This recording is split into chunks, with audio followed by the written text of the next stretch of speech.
He's one of the smartest minds in all of combat sports. He just happens to be one of the best 135ers to ever do it. It's Dominick Cruz on this week's Food Truck Diaries, and I'm feeding him the best goddamn chicken wings you've ever seen. Let's do it.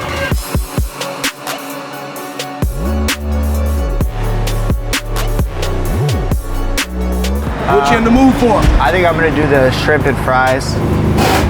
God, I've been so good on my diet, but Dominick's here. Happy New Year. You too, man.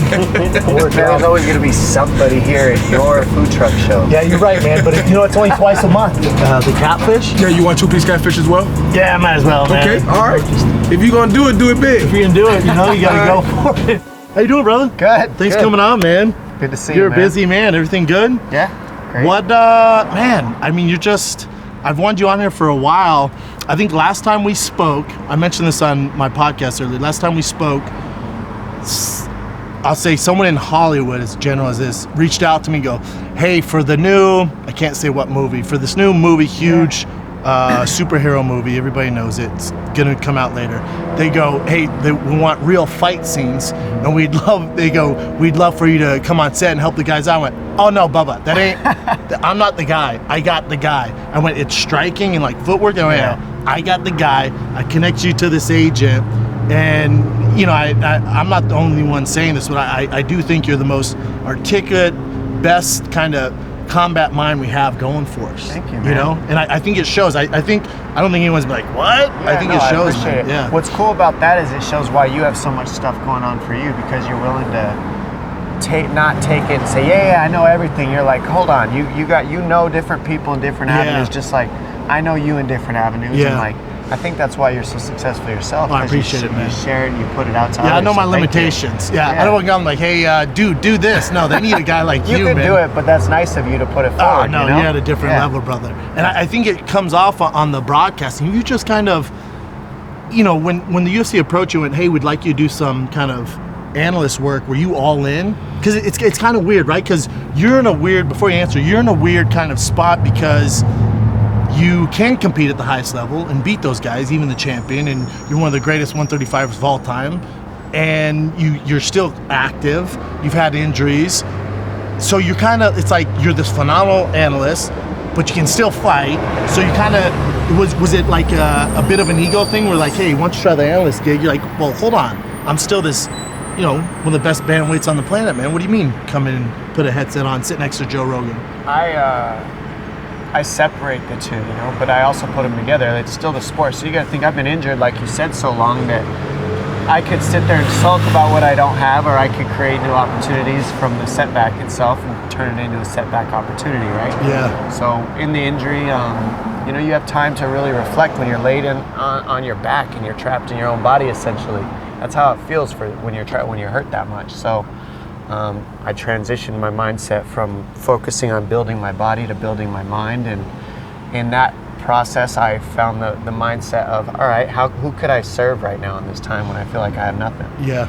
And when I changed my mindset to what I am missing to who I could serve, I started saying, all right, the MMA community, what did MMA give me? Well, it gave me this title, it gave me this opportunity to be able to even have my knees worked on because UFC has insurance, for God's sake. Like, there was a time where I would have just been done. For sure. So it's actually if you really change the way you look at things, I was put in not horrible scenario. It took a while to get to the point where you could see it that way, man. Don't get me wrong. Especially the kind of competitor you were. Yeah, but when I shifted and moved it to, you know, commentating and giving to the athletes that maybe I didn't think at the time were getting the greatest advocate in the sense of like how we fight, what we're doing. Like, it's not necessarily that people are doing what they know, but this is getting to a point in the sport now where people are retiring, people are getting finished, and then they're moving over to commentating, and now we're going to get a level of understanding of the sport that's further than before, just like happened with baseball, just like happened with soccer, just like happened with basketball. Look at all the athletes that retire and move into commentating.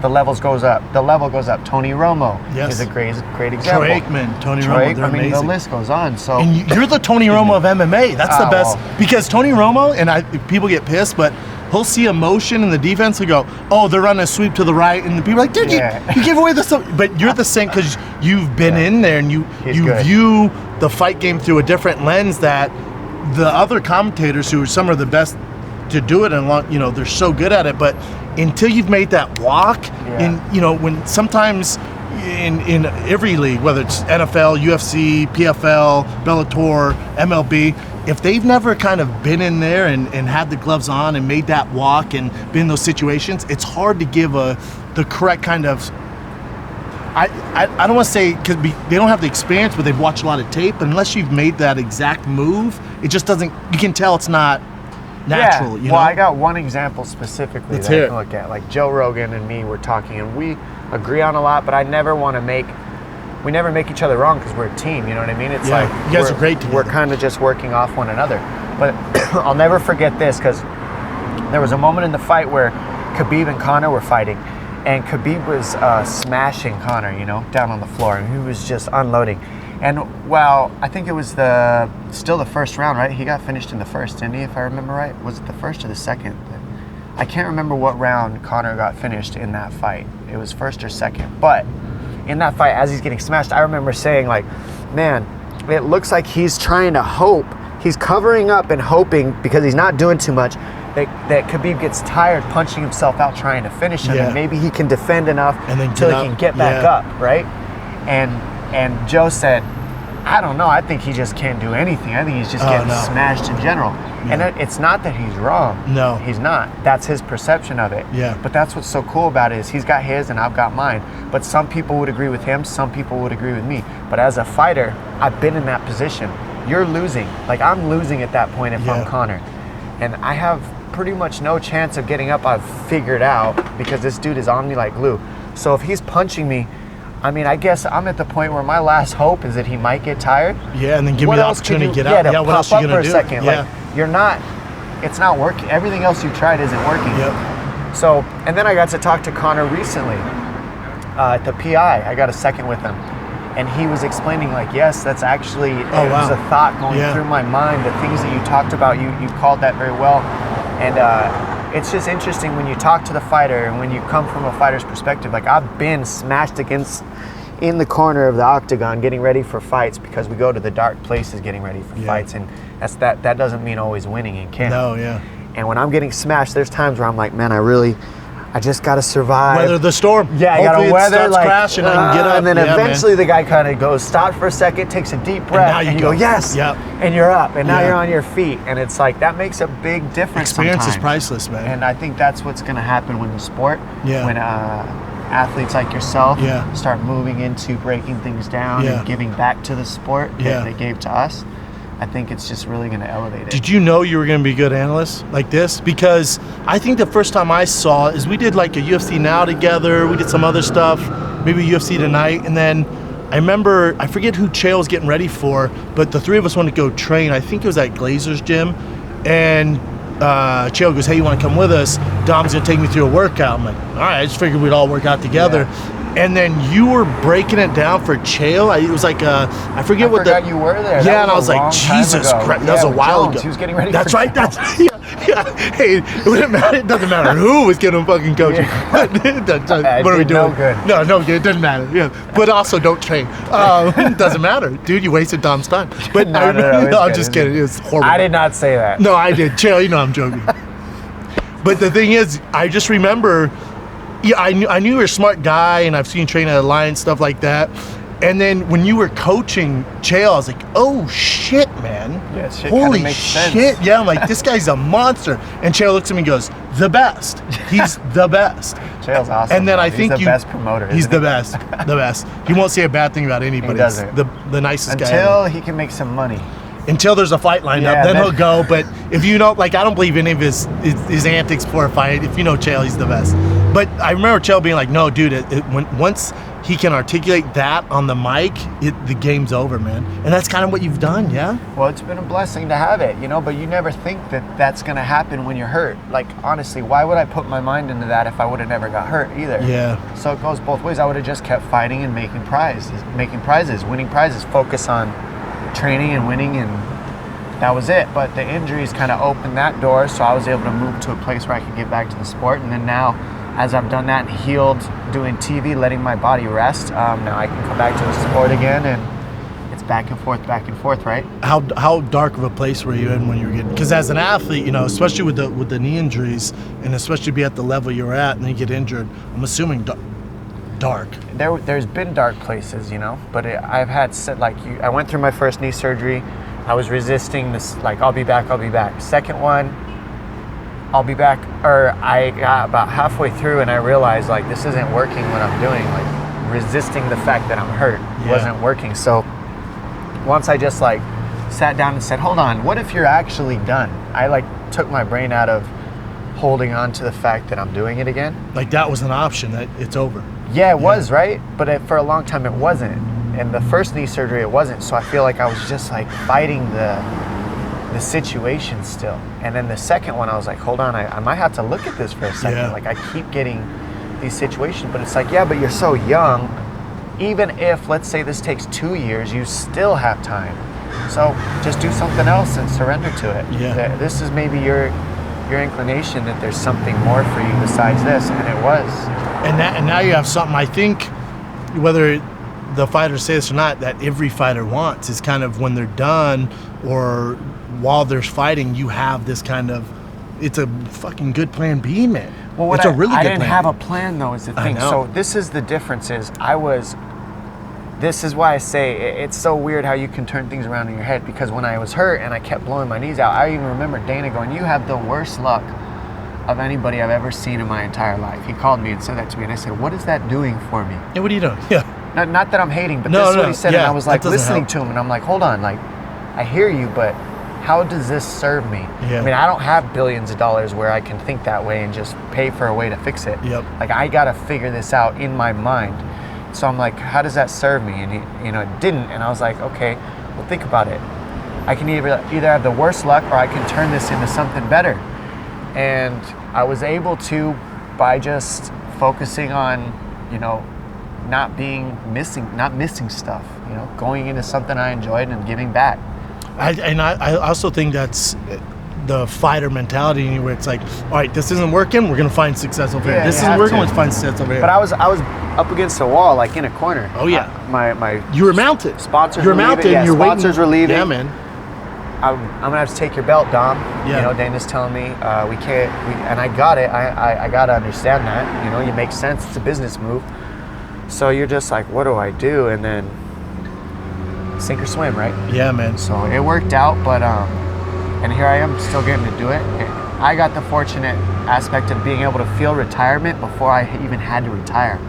So what a blessing. I encourage other athletes to really take a look at that, because how much of us have our identity so tied up in the sport that when it's all said and done and set and over, you go through the depression before you even get to finding the next step. And then, I think for you it was a little easier because you were so cemented as one of the greatest to ever do it, and you got the belt, so I think you checked that, and then it was like, yeah, I did that, and there's more for you, but but you have this other skill set. I was on top though, and they took it. I know. So you got to think it's a little different. For me, it was the world was crashing down. It wasn't, I already accomplished it. For sure. When you're in it, you're not done. Yeah. It's not accomplished. It's like unfinished business. Yeah, that's fair. It's miserable. Yeah. Here you go. All my hard work, you can have it. Yep.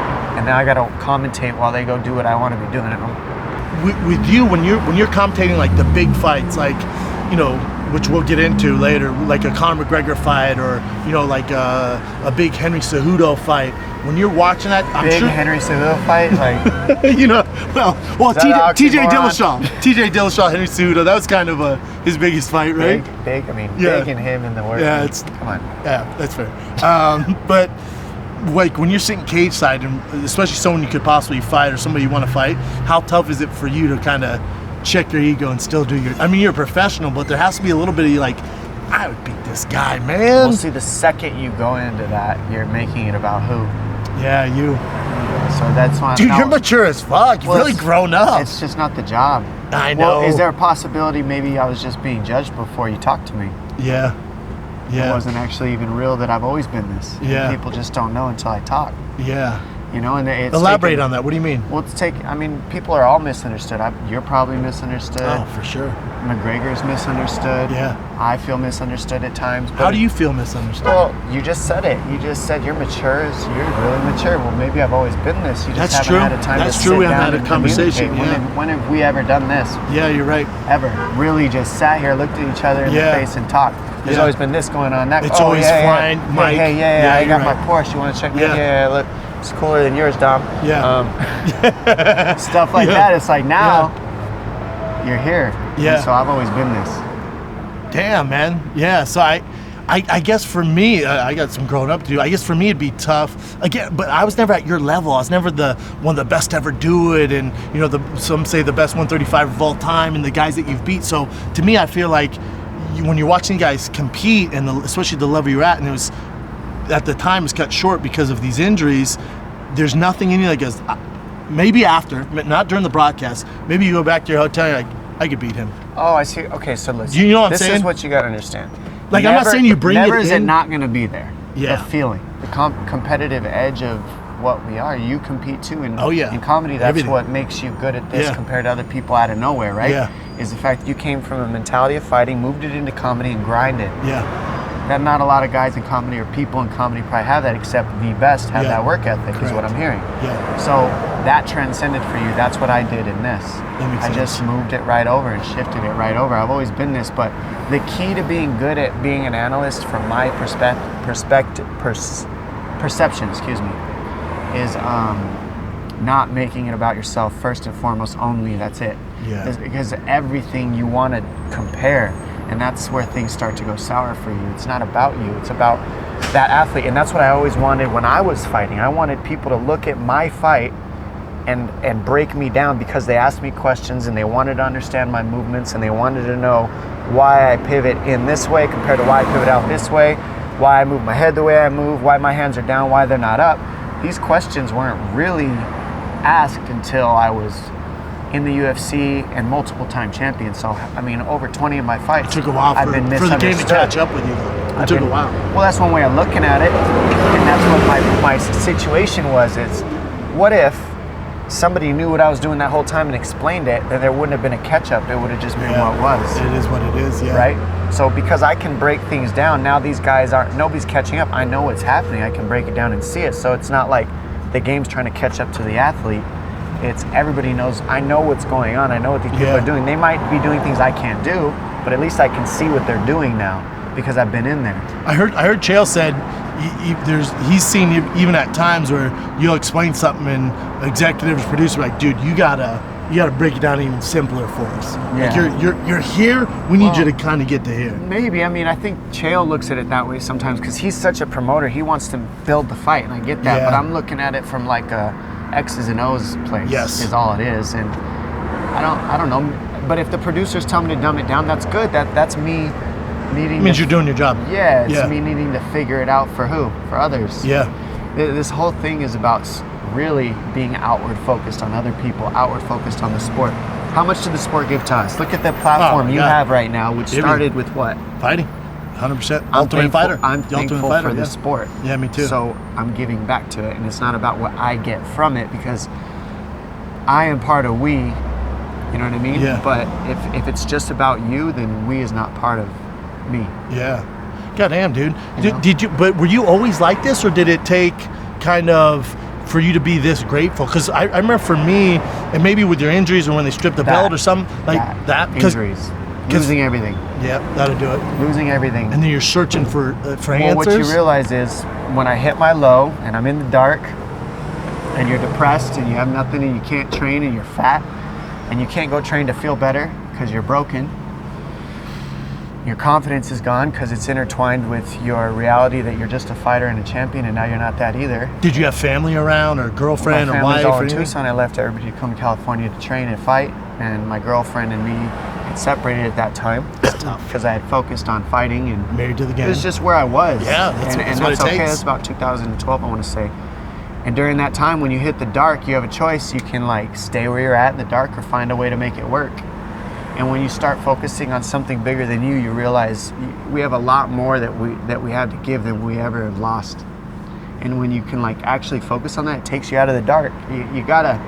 There's only one way when your heart's failing you. It's because you're inward. You're focused on yourself. That's on you. depression. Yeah. Depression is a selfish emotion. Correct. So if you're focused on nothing but you and what you can get and what you don't have, and you're dying. And I was dying. Yeah. I didn't care. I was so miserable. And you got yourself out of there? Or did you see a therapist, or did you see like a mental coach? Like, you're laying on the couch thinking, man. Yeah, you had a lot of time there. And then you talk to people, and you reach out to new. I'm sure you've got people in comedy that you reach out to for strength when you hit your lows, right? Every day. You got lows. Oh yeah. So you find those people, communicate with them, and then you start coming up with a plan that, hey, I had a question asked to me, who are you making like when I was really sad, I don't have that, I'm miserable, who are you making a difference for today? What a question. Yeah. And when you go into that thought, you completely stop thinking about what you don't have. And then when you give to somebody, that fills you up. Yeah. And then you're not so focused on what you don't have. And I know it sounds cheesy and all this, but these are the places I had to go when... You'd have to. I've had 6 years of injuries alone where I broke my ulna, then blew my shoulder out back to back. I blew my knee out 3 times. I'm not the only athlete to have stints of injuries like this. No. I won't be the last. No. So I'm fortunate that I've had these situations, and my focus is going to be, how can we make this a known thing that we don't have to just sit in the dark when we're miserable and we're athletes that are retired or broken, or like how can we move out of that and move to a better place? It's so dope that you're in that space, man, that frame of mind. I think for me it was like when I was fighting, and then the big deal for me was the Reebok deal, and I felt like they made the decision because I was making it all about me, and I was so upset, and it gave me this fire, which made me go over to start doing the podcast, and it gave me the fuel for that. Yeah. And then probably 2 years go by, I'm like, what are you mad at? Yeah. They did you a favor. Right. What are you mad at? And then the only reason time. you're here is because if Dana didn't do that deal, you're still fighting these monsters. He actually did you a favor, and then I kind of just let go, and I was like, oh no, I love those guys. I'm in, man. It's not about me. They don't make decisions based off Dominick Cruz. They don't make decisions based off Brendan Schaub. They make decisions for the company, man. Mm-hmm. It's not about us. Mm-hmm. So once I realized that at an older age, I've never been happier. Then honestly, that's when things kind of started to happen for me. And now look, if you think about it, you're actually in pure service all the time, because making people laugh is not about you. No, yeah. It's about others, and now look how happy you are. Yeah. So it's the same type of thing. Like, how do we create happiness? We're giving, right? You're constantly giving. Yeah. Look, you gave me an opportunity to go to this movie that you were talking about. Yeah. Why? Just because you're awesome. Just giving things. You're Yeah. just outward focused. It's Yeah. it's a nice thought. Yeah. You're But making I think people I laugh. learned, you know? but I learned that from Joe Rogan's that way in comedy, and He is. he but it used to not be like that, and he was the guy who was like, no, you guys bullying these young guys coming in, that ain't happening anymore. This is what we're gonna do. And he's and an we help each other. advocate. 100%. He is, and look, same thing, man. He might not verbalize it. I verbalize a lot about this stuff because you're asking me the questions, and I'm telling you how. No, I want to to know, man. Yeah, that's why I'm But asking you. he does it. He lives it. Yeah. Joe, and that's why. If you actually work with Joe, you get a big respect for him, because he has so much going on, such a huge platform. But he does care when he's there. He stays locked in the moment with you, and he does care. And then when he's got to go, he's got to go. But he's there with you. So I'm learning a lot from Joe. A lot of the people around me. Does the UFC because you're so articulate and you've gone through these highs and lows of the sport, you've reached the top peaks, you've came to the valley, you've had some lows. Does the UFC use you to talk to, like, during the UFC expos and stuff? Have they ever used you for any of that stuff, or at the PI Center or anything like that? No. I mean, really. what a tool, man. Yeah, it's up like, to what a it's- fucking. I mean, I don't know, man. It would be up to them, Is that something you'd be in? Because just this, I'm sure. I don't know. I'm sure the listeners be inspired too. But like, just the story you have and the way you articulate it, I'm better at. I think people dig it, man. Yeah, thank you. I'm better at talking than I am at like trying to write eventually I'll write a book and all that stuff, but like I realize I'm better if I'm just like live Conversation, in action and do something like this. And but even if the UFC Expo, they did like a Q&A. yeah, And then you're just I've done Q&As before. Boom. Yeah, I have, but when they ask, I wouldn't necessarily say no. Yeah, but it just depends, right? You just get opportunities. Do fighters hit you up for kind of game plans or expertise or anything like that? Like I said, I ran into McGregor and I got to pick his brain. And How long ago was that? How long was that? 2 days, 3 days ago. Oh wow. I was at the UFC PI. How's he to looking? filming Unlocking Victory, the show that I did. Yeah, I love that show. And I was breaking him down, and wow. he was there before that. So I was like, he's like, what are you doing here? And I was like, I'm being you. That's hilarious. And so I like picked his brain, and I asked him some stuff and showed him what I was looking at about his style, and looking at showing. And then he's like, oh, but I'm different. And then I can't give you guys that info, but yeah, he did show me like what's going to be different in this fight. And I didn't break that down in Unlocking Victory because that wouldn't be fair. No, that's not cool. Giving away. But I just went with what I saw. But when he showed me different things, I appreciated it. It was like a different, okay, I see where you're going with this. So it's going to be cool. Make sure you tune in because he's got some things in store that are a little bit different, that really are different. As far as his movement, footwork? Yeah, as far as plans and habits. How did he look physically? Well, he's fighting at 170. Yeah. He looked 170, but he didn't look big at 170. He looked like he was going speed. Yeah. Not size, if that makes sense. Yeah, that makes sense. But he's going against a 70-pounder that also moved up from 55, so he's probably at the perfect weight. Yeah, Donald's not a huge welter. Like when he fought at welterweight, he's not like a Darren Till when he used to fight at 70. He's not like that. Like these guys. He's a tween. They're both tweeners. They're kind of tweeners. To 70. Yeah, now. like 65 would be a good. He's walking around at his weight. Yeah, probably. So, but that's still 30 pounds heavier than me. 20 pounds heavier than me. It's a big boy. Yeah, I was Luke Thomas and I were breaking down the Conor and Cowboy fight, and we went through an hour. Me and him just going back and forth with this, then what if this, and what if this, what if this. And I think the way we kind of came to our conclusion is, and it's fine not to have an opinion or to have a guess what's going to happen in the fight because we don't know what Conor we're going to get. Yeah.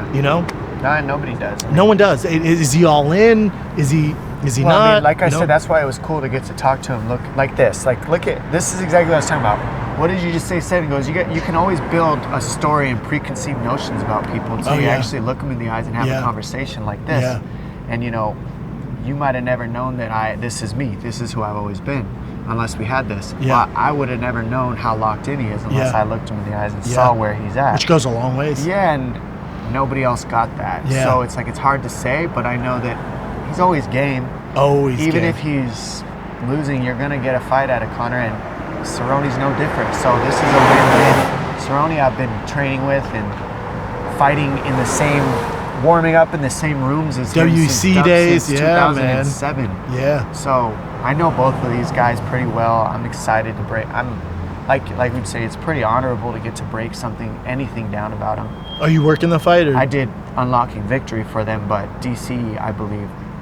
How do they decide which one? I actually said no to a few of them because I've been focused on trying to get my body strong again. There was a stint where I was covering a lot of shows. Yeah, you're on a bunch. I did a lot, and that's why I'm curious. Like, how do you decide? That killed me. Well, I was healing my shoulder, so doing all that work kept me out of the gym. So I couldn't do much with my shoulder anyway, so it worked in favor. Yeah. But now I had to build my body strong, and now I'm back to where I need it. So just had to take the break.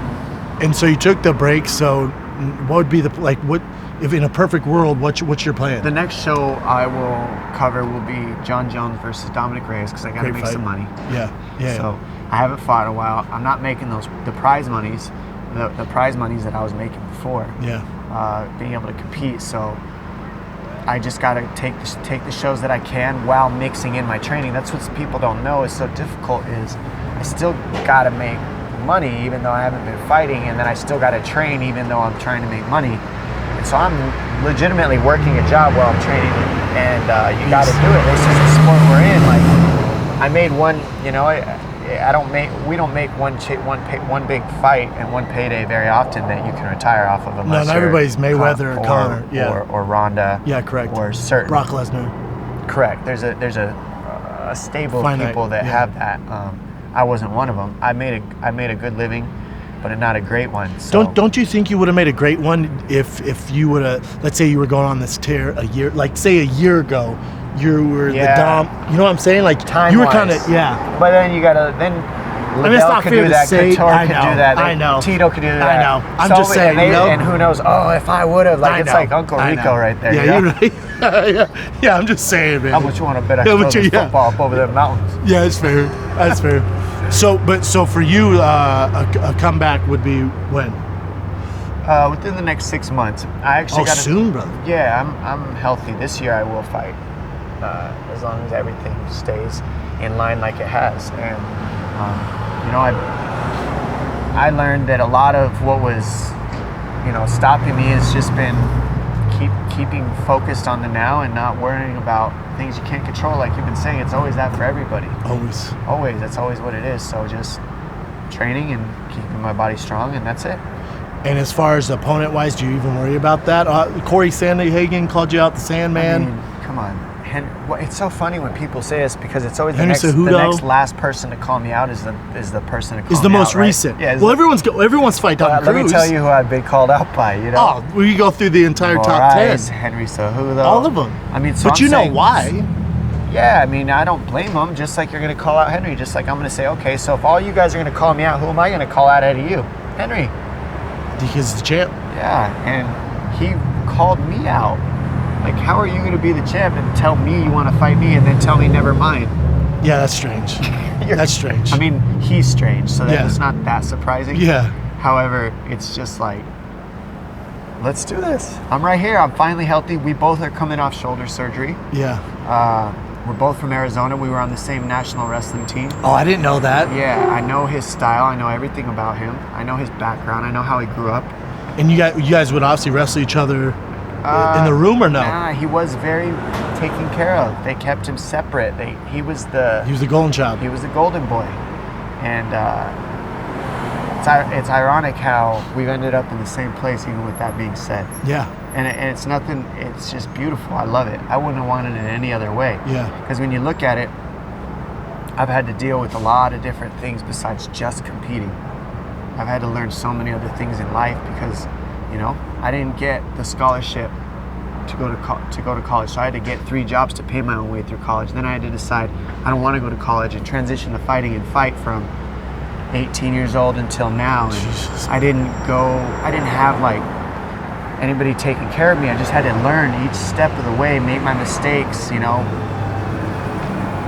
go down in the dirt. And I didn't really have like, okay, we're going to take you, you're the man, so we're going to build you and we're going to make sure everything's perfect. And none of that was there. You have to figure it out on your own. That is a blessing in itself. Like I can live life now and I can compete. It's not just I can only just compete. Not only in sports and competition, but family style too. You're kind of. I moved out when I was 18 on my own, and a lot of people do. Yeah. It's not a sad story or anything. It's good. It was like I got set off on my own, and I had a chip on my shoulder because I got kicked out.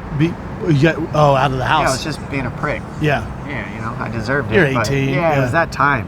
And were you upset because you didn't get a scholarship for wrestling? No, were you expected to? No, I should have. I rolled my ankle. Go figure. Me getting hurt. My senior year, didn't do as well at state. Went to nationals. Didn't place at nationals. I was always just a little bit shy when it came to the wrestling aspect, and then my body just got hurt. And so I didn't get the scholarship. So I said, all right, I'm going to be an EMT firefighter, and I'm going to just go to Pima Community College, which is an associate's degree, and then I'll transfer over to get my EMT degree at 4-year college. During that associate's degree, I decided, I was fighting, and I started fighting, and I was at 155 at this time. I put together a string of fights to about 6-0, and then I took a fight in California with Eric Del Fiero's organization, and that's where I met him. Oh wow, and that's how you guys kind of came together. I was 6-0, and I had a fight in Colorado booked, and so I was in sick shape for a 155-pound fight against some at the show in Colorado. So Ring of Fire? Was that, Was it called Ring of I Fire? think it was, yeah. Yeah. And if I remember right, that's what it was, and it was at altitude, and I was really training my butt off with Drew Fickett. He was my coach at the time back then. Efren Escudero. We were all in a group training in Tucson, Arizona. And I'll never forget that the fight gets canceled. The whole show got canceled, not just the fight. And I was just like, I'm in sick shape. Like, this is crap. I've been trying to put on weight. So I was like 155 pounds, eating as much as I could. There was no 135 or 145 at this time. It didn't exist. So Old I'm school, trying man. to pile on the food, and I'm thinking I'm gonna be fighting Sean Circuit 155 one day in my head. Like, think about that. It's crazy. dude, he's such a tank. I Yeah. know. I was like, God, D boy, he's Yeah. giant. And so after all this goes on, it gets canceled. I get a call from this guy named Dave Hiscardo had a fight pull out on him in Eric's organization. So Eric called me and said, would you take this fight? This guy's not a chump though. Like, you'd be taking a hard fight. But At least he gave you a heads up. Yeah, he's like, he didn't lie. He's Most like, guys lie. this guy A little bit of high school wrestling. he Come did. on Yeah, down. he didn't lie. He's like, this guy just choked out Crazy Horse. And at the time, Crazy Horse was Big deal. hard to Charles finish. Bennett, man, And yeah. he was still knocking people out. He's still crazy. Like, Still crazy. he's yeah. still a beast, you know? But he was killing it at that time. And this guy triangled him and choked him out. And I was like white belt. I was just wrestling. Well, should I take this? Like, man, well, I'm fighting at 155 and I'm ready for altitude. And then now I'm gonna have this 10 pounds. I'll just cut this weight real quick. 2 days notice. Let's go. And I remember I went up to Drew and I said, Drew, they want me to cut. I was about 160. He's like, they want me to cut these 15 pounds in 2 days and take this fight in California against this jiu-jitsu guy. I was like, will you come? He's like, are they gonna buy me a plane ticket? And I was like, I don't think they will. don't Just think me. And so, he's like, well, I'm not going. You don't need anybody. Have fun. And I was just like, okay. Wow. I like believed him because he was who he had just choked out He was Josh a big deal, Koscheck man. Yeah. at this time. Yeah. He just choked him out, and I was like, all right, whatever you say, I guess I don't need a cornerman. So I flew out by myself. That's insane. Got off the plane, and Eric and they were like, you don't have anybody Where'd you with guys you? And at, I'm like, man? I couldn't afford to fly anybody out, and you guys weren't going to pay, so I'm here. Where do we got to go? Like, well, you have to have cornermen. You can't fight without cornermen. So they just put two random people in my corner, and I fought. And I ended up winning that fight. Jeez. It was a close It was fight. a good fight. It was a war. It was a war, yeah. God But dang. that's what got me through the door. Now I had Eric who said, man, do you have a coach or an agent or anything? And no, that's why I'm here. I needed to get out of Tucson and open the doors and try something different. And he's like, all right, well, you can come. I'll give you another fight. Here's this guy. Eric's the head of Alliance Gym, by the way. Lions Training yeah. Center is my coach. Yeah. So. But yeah, so One of the that's best how we coaches met, out there. and Dang, that's nuts. that's how it started. I and bet then- for Eric though, when you got off the plane, you're like, I'm ready to go, man. And he's like, Yeah. holy shit, this no, dude's well, he a was there. dog. He sent some people to pick me up, and they were just Yeah, tripped but I out. bet they were like, what the Well, weigh-ins fuck? were at Hooters, and so I walk into Hooters and weigh in, and then I sit down, and they're like, what do you want to eat? And I'm like, dude, give me a plate of 50 hot wings right now.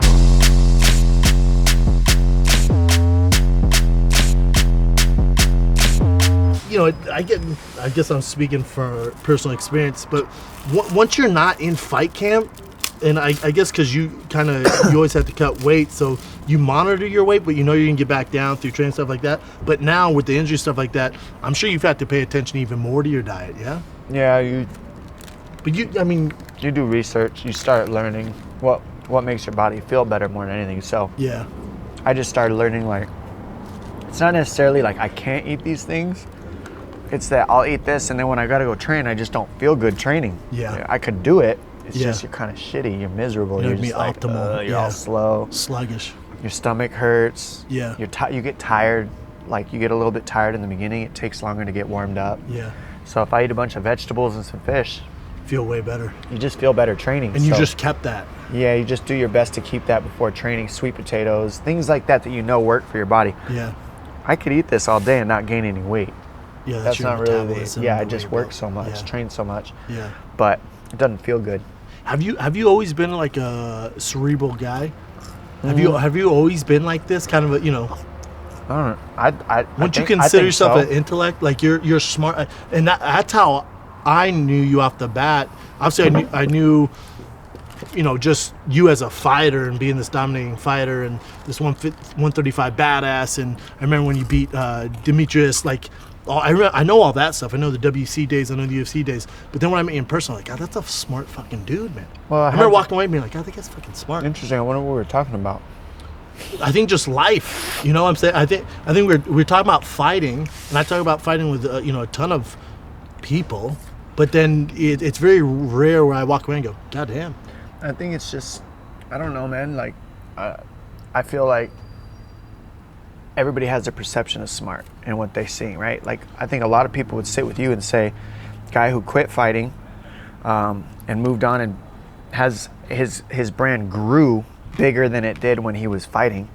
And he's doing multiple things on multiple avenues, driving the fastest land Porsche that's ever been made, production cars, you know, all this stuff, man. Like, you're pretty smart, right? I'll take it. If you read the YouTube comments, they'll disagree. But yeah, but I don't. I mean, you're a comedian, bro. Yeah. You get to be as dumb as you want. Yeah, true. Yeah, true. That's the beauty of it. Yeah. So, you spot it because you got it. I'll take it, brother.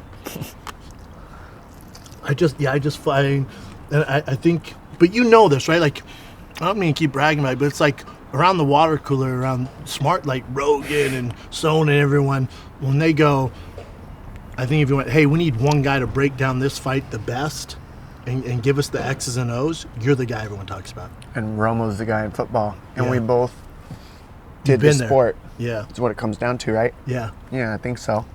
But I still appreciate it. But there's a lot of guys that did this sport.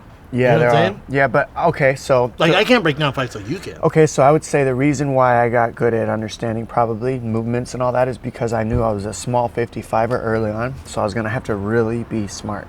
That's it. And I kept saying that to myself every day. You're gonna have to be smart. These are 55ers. You're not a big 55er. They're gonna keep growing as the sport evolves. I knew that because of wrestling, that the guys were just gonna get bigger and bigger and bigger as people started jumping into the sport. What I didn't know is that the other weight classes were gonna come. That was a blessing. Yeah.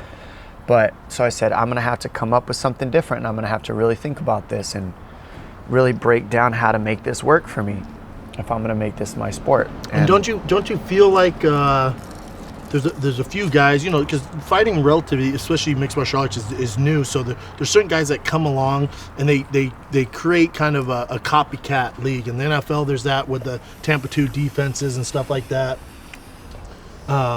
You know, with you and in your footwork, don't you see a lot of guys mimic that style now? You were the first one, and now you see, you know, a TJ Dillashaw, a Cody Garbrandt. Time will show that. Cody Sandahagen. It like, takes there's time, these guys. though, right? Like, it takes time. Where I think in the WC, how many people were saying I was doing stupid stuff? Yeah.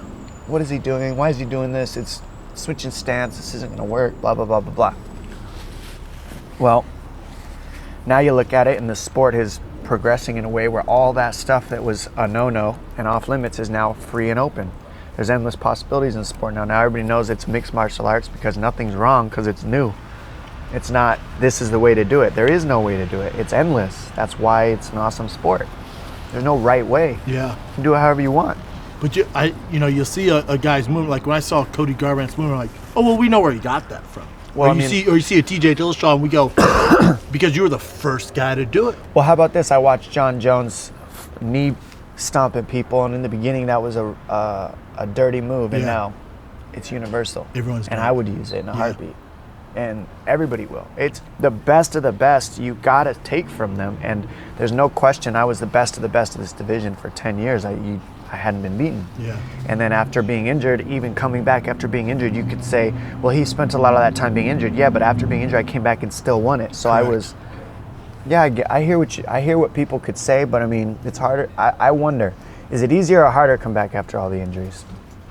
Nobody will. You tell me. Nobody will ever know, right? I'll say this, and this is something you and I disagree on, but I go, listen to Dom. Don't listen to me. Dom accomplished a lot more in the sport, so what he says is probably golden here. But when we talk about ring rust, I always, whenever I'm breaking down a fight or if they ask me for my pick on the fighter, I usually pick the more active guy because, you know, unless you're in there and there's live rounds, it's tough to mimic that. So I say for some guys, there's the rare exception where ring rust doesn't exist. They just go in there. You know, you had that long layoff. You go in there, you looked amazing. There's certain guys, Floyd Mayweather, fights once a year. He looks fucking fantastic. Yep. There's certain guys that can do that. But then I would say for the majority, they can't, man, because they don't have the experience. Like Floyd Mayweather can get by with it because he has 600 amateur fights. He's been in so many fights. It's like riding a bike for him. With MMA, there's certain guys, they might only have 9 fights, and then they take 3 years off and then come back. It's like they don't have the experience to count on. I think that there's some... Am I off on this? No, you're not off on any of it. None of it's wrong, man. Yeah. That's your perception of it, and you fought, so why can't you be right, too? It's okay. It's an opinion, but but but I guess it's also come from my perspective where when I was on The Ultimate Fighter, when I I was fighting every other week, and I remember like the nerves. I could go through it, and it was everything wasn't as foreign to me. It was like a wrestling match, like tournament for you. It's like, oh yeah, I got this, man. So by your second match, like the butterflies aren't there. I feel more looser. Right. So I'm hearing for you, it was for the nerves and everything else. Well, is there a possibility that's a mental thing? And then the other part is, I look at it like, all right, how about basketball? How about football? How about soccer games or baseball games? If you're in the finals and they're going for the world pennant, whatever it is, the championship, are you going to pick the team that has the most games or the team that has a little bit less and they're a little bit less wear and tear and they don't have so More many fresh. injuries because they didn't have so many games? Yeah. And they maybe won more and they had maybe an easier schedule. Maybe they fought 25 teams that weren't ranked, where this other squad fought everybody ranked the entire wars. time. Yeah, that's See, fair. so you got to add every bit of this. And in the sport now where it's at, this matters. When you're fighting 3 title fights, when you're fighting 6 fights in a year, you're telling me that wear and tear doesn't make a difference from a guy who's having their first fight in the UFC? Yeah. You can't even that's compare. a fair They're point. coming from a different organization where they're facing guys that they're knocking out in a minute.